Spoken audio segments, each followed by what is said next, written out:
So, I'm here for some early book club. I'm trying to do my GOP.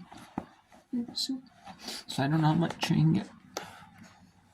But I'm going to try to get a little bit before they have to go in. But if it comes early, it comes early. If it doesn't, it doesn't. I can get a little bit in. I can get a little bit in. But anyways, we have Dayton leading St. Bonaventure 51-30 with 7:50 to go in the fourth quarter. In the first round of the Atlantic 10 women's basketball tournament, we have number 18 Colorado leading Oregon in a blowout 47-13, like expected, honestly. We have Louisiana Monroe blowing out Georgia Southern. Louisiana Monroe had a tough schedule. They went 10 or 8-4 in non-conference. I mean, Georgia Southern went 11-3, so they had a little bit easier conference schedule. It's 40-14 in that one. That's kind of expected because there were some conference records. We have Georgia Tech 33-29 over Pittsburgh, 1:18 to go. And coming up in soon here at 4:30 Eastern, we have Western Illinois take on Tennessee Tech. Western Illinois is this only top 8 teams make the OVC tournament. There are 11 teams in the OVC, only 8 make it. So we have Tennessee Tech 15-14, 10-8 OVC against Western Illinois 18-11, 9-9. So Tech is the 6, Western Illinois is the 7. We have some games earlier that happened.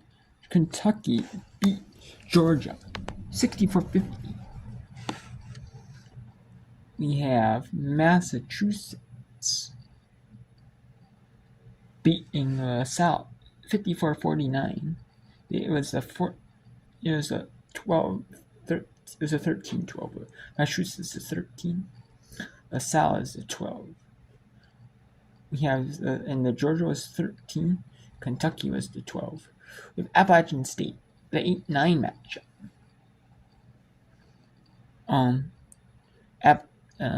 Appalachian State was the 9. Georgia State was the 8. And Appalachian State was 7. Now, so Appalachian State 17-14, 9-9 in Sunbelt play. Regular season, while Georgia State's down 15-15, 9-9 Sunbelt play. Won the cup in on regular season. We have Boston College ended up beating Clemson earlier, 85-72. We have Florida beating Missouri. They beat Missouri earlier, 66-60. Tennessee State in the 8-5 matchup. Tennessee State beat Florida State. The OVC does it where the 1 and 2 seeds get by the triple bye, the double bye.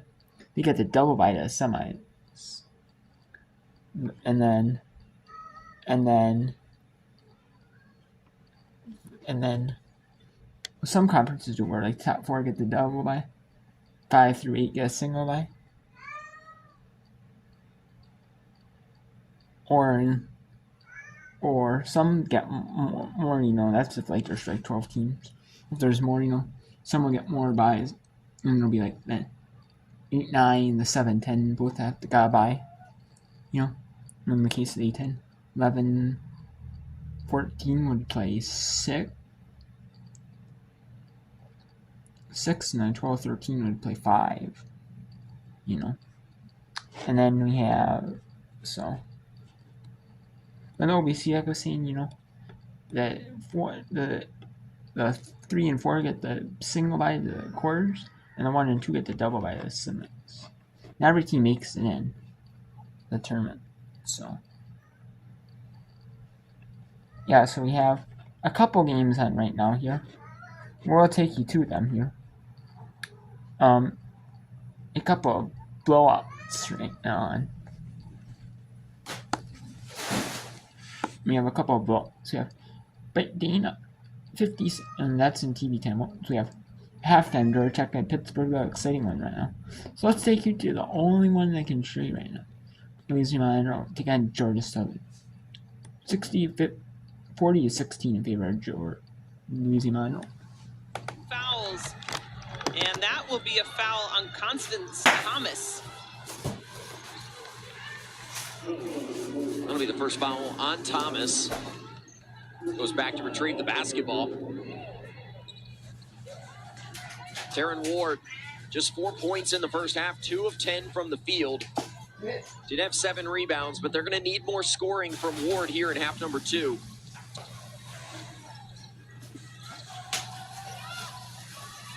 Down low to Harris, who was scoreless in that opening half, and picks up her first basket here in the third quarter.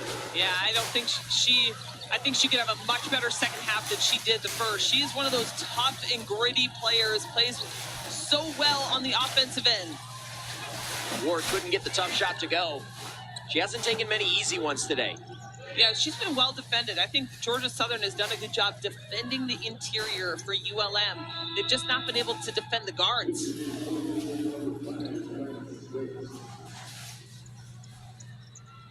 Stokes checking back in for Georgia Southern.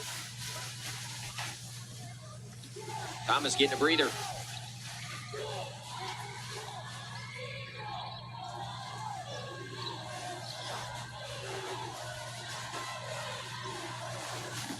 Gross was looking for Bradford, and good defense that time from Simone James. That's all you can ask for from your group. Deny, play the back door. Good defense turned into a turnover. Georgia Southern with another opportunity. Kelly, when you look at this ULM team, it feels like they have the pieces to perhaps be a dark horse as we see Constance Thomas finish for 2 more. Yeah, you know, I've said it earlier, when Coach came on, took the job, she wanted to find great guards, and she did that. She went to the Division I level, got kids that played for her at Jones College, so they knew what to expect. They knew that this was a winning program and this was a winning coach, and so they committed to her. And now she has all these players who were great high school players, did not get the time they wanted at the Power 5 level, but now they're getting some great minutes and time, and they have had success under Coach Bilderback at ULM. Well, Kelly, anytime you get to this time of year, you start to look at teams for star power, and this ULM team has multiple stars, and that helps you in big games like quarterfinals, semifinals, and even a final, as Ward has her first 3. Yeah, that's huge, because you never know where the points are going to come from, but they can come from any... Time out, Louisiana Monroe. Maybe it's a Georgia Southern time. The timeout on the floor, 7:46 to go. Let's go back to the 8-10. The Atlantic 10 here. Usually I don't show up on here. I might not show up on now. But, I mean, I'm going to my GOB, so, you know, I'm going to get some up on it. There's not as many, there's not a lot of them, but there's a few. St. Bonaventure, 14 the seed. Getting mangled by Dean. Yeah, tough season for St. Bonaventure, but no, we're looking to slowly build. And we can't give up, though, you know. Really, we can't give up, though. Riley Rishmiller giving it up now. Good defense by Middleton. Such a tough on-ball defender. Does a great job of staying in front. Time to shoot. And it rattles out. Middleton, but nice offensive rebound. Play continues. Middleton tries again. Up and down. Yeah, despite the score, you know Isabella Middleton is going to hoop. She's going to ball out. She's going to give you everything she can. Only a redshirt junior, so excited to see her hopefully back in the league next year. Bohannon for 3.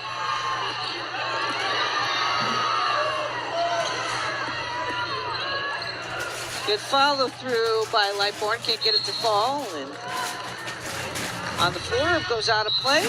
Good hustle there by Peyton Fields once again. Oh, Coach Williams Jeter still playing her starting five. Ivy Surprised? Wolf back in the game. Yep. Anissa Jones back in the game. Fiddled with the lineup a little bit today, too. Didn't go with her normal lineup. Yeah, for sure. We haven't seen a ton of minutes either out of Eve Fiala, number 50, that big post player inside. Freshman post player they've been wanting to get more minutes for. She's been playing better as of late. And if you ask me, down the stretch of this tournament, especially against the Rhode Island team that's really good on the inside, they're going to need her. As Ivy Wolf knocks down her 4th triple. Does a nice job there after going in. And I might be able to show you some LeBron later tonight. Maybe here. To get down my GOV. I mean, the only ones I'd really be able to show you is probably, I mean, probably not. It's the state of Louisiana and Washington, Arizona, so probably not.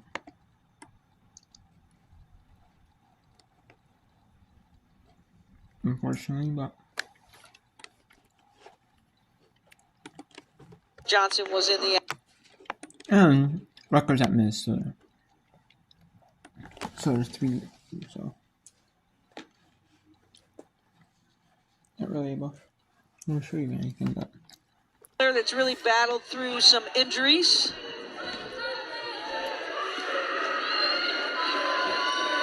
Coach Crowley telling us she's really been the calm of the defense. St. Bonaventure going to take a little bit of a timeout here to give his team a reprieve. And we will stay with you. 2:57 to go here in the 4th quarter of play.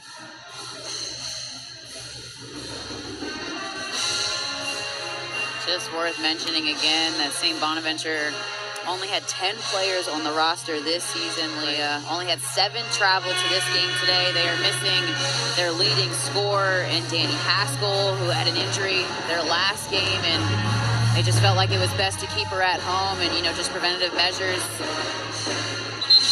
Full slate of action for you tomorrow. It'll all start at 11 a.m. An 8-9 game between Loyola Chicago and Fordham, followed by Duquesne and UMass at 1:30. UMass advancing with a victory today over LaSalle. And then in the night side of action, St. Louis will take on GW. That'll start at 5 p.m.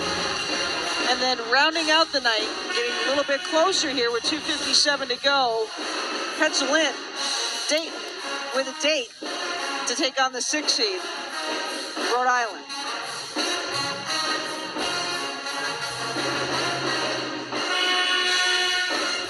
Second whistle. And just an opportunity for Coach Crowley, who very excited about his incoming class as well. Not to look ahead, but to look ahead. Typical coach. You want things can't change quick enough, right?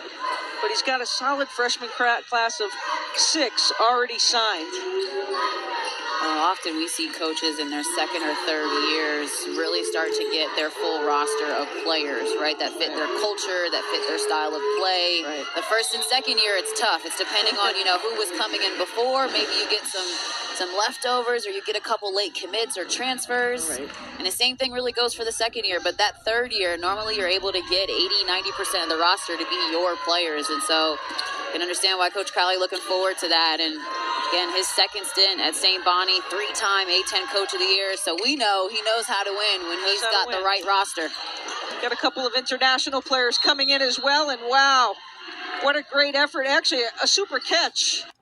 So, this one looks like it's going to be a blowout, but I mean, both are blowouts, honestly.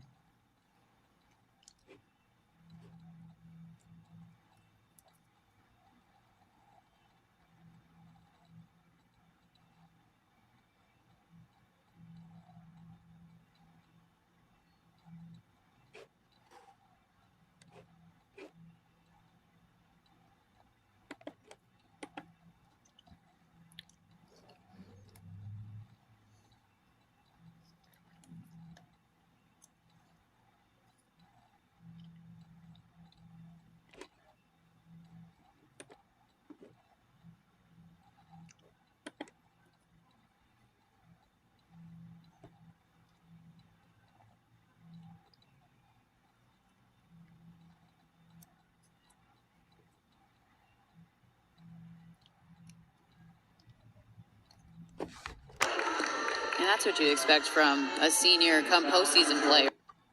And there is a foul. So did Dane foul? Yes, they did. They called a foul, so St. Bonaventure is in the bonus.